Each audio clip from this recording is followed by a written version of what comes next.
കേരളത്തിലെ ബി.ജെ.പിയെ ഇനി നയിക്കുന്നതാരും?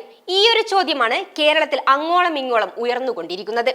നേതൃസ്ഥാനം ഒഴിയാനുള്ള സന്നദ്ധത കെ സുരേന്ദ്രൻ പ്രകടിപ്പിച്ചതിന് പിന്നാലെയാണ് കേരളത്തിലെ ബി.ജെ.പിയുടെ തലപ്പത്തേക്ക് ആര് വരുമെന്നുള്ള ചർച്ചകൾ സജീവമായിരിക്കുന്നത്. കേരളത്തിലെ മാധ്യമങ്ങൾ പല പേരുകൾ ചർച്ച ചെയ്യുന്നുണ്ടെങ്കിലും ശോഭാ സുരേന്ദ്രനിലേക്കാണ് കാര്യങ്ങൾ എത്തിച്ചേരുന്നത് എന്ന വിവരങ്ങളാണ് ഇപ്പോൾ പുറത്തുവരുന്നത്. നേരത്തെ കേന്ദ്ര നേതൃത്വം സംസ്ഥാന പ്രസിഡന്റിന്റെ കസേരയിലേക്ക് പരിഗണിച്ചിരുന്ന രാജീവ് ചന്ദ്രശേഖരനെ സംസ്ഥാന അധ്യക്ഷരാകാനുള്ള താല്പര്യം ഇല്ല എന്ന് അദ്ദേഹം കേന്ദ്ര നേതൃത്വത്തെ അറിയിച്ചതായുള്ള സൂചനകൾ പുറത്തുവരുന്നുണ്ട്. പിന്നാലെ ശോഭാ സുരേന്ദ്രനിലേക്ക് തന്നെയാണ് ഇത് വിരൽ ചൂണ്ടുന്നത്. ദിവസങ്ങൾക്ക് മുൻപ് പാർട്ടിയുടെ കേന്ദ്ര നേതൃത്വം ആവശ്യപ്പെട്ടത് പ്രകാരം ശോഭാ സുരേന്ദ്രൻ ഡൽഹിയിൽ എത്തിയിരുന്നു. ആഭ്യന്തരമന്ത്രി അമിത്ഷായുമായി വളരെ കൃത്യമായ ചർച്ചകളും നടന്നിരുന്നു.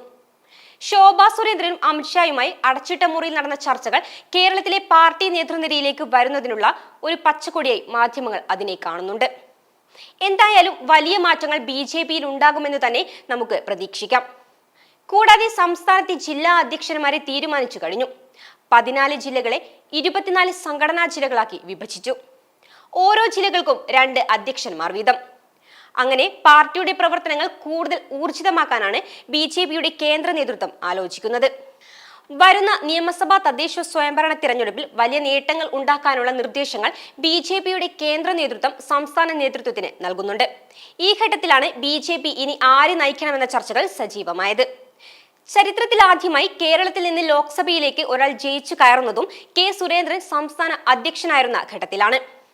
ആ വിജയത്തിൽ കെ സുരേന്ദ്രന് എത്രമാത്രം പങ്കുണ്ടെന്ന് രണ്ടാമത്തെ കാര്യം. എങ്കിൽ പോലും സംഘടനയെ മുന്നോട്ട് കൊണ്ടുപോകുന്നതിൽ സുരേന്ദ്രൻ മുന്നിട്ടിറങ്ങിയിട്ടുണ്ട് എന്ന് തന്നെയാണ് സുരേന്ദ്രനെ അനുകൂലിക്കുന്നവർ പറയുന്നത്. വി മുരളീധരൻ എവിടെയാണോ അവസാനിപ്പിച്ചത് അവിടെ നിന്ന് പാർട്ടിയെ സുരേന്ദ്രൻ കൈപിടിച്ച് ഉയർത്തിയെന്ന് ഒരു വിഭാഗം അവകാശപ്പെടുന്നുണ്ട്. എങ്കിലും വലിയ രീതിയിലുള്ള വിഭാഗീയത കേരളത്തിലെ ബി.ജെ.പിയിൽ ഉണ്ടായിരുന്നു.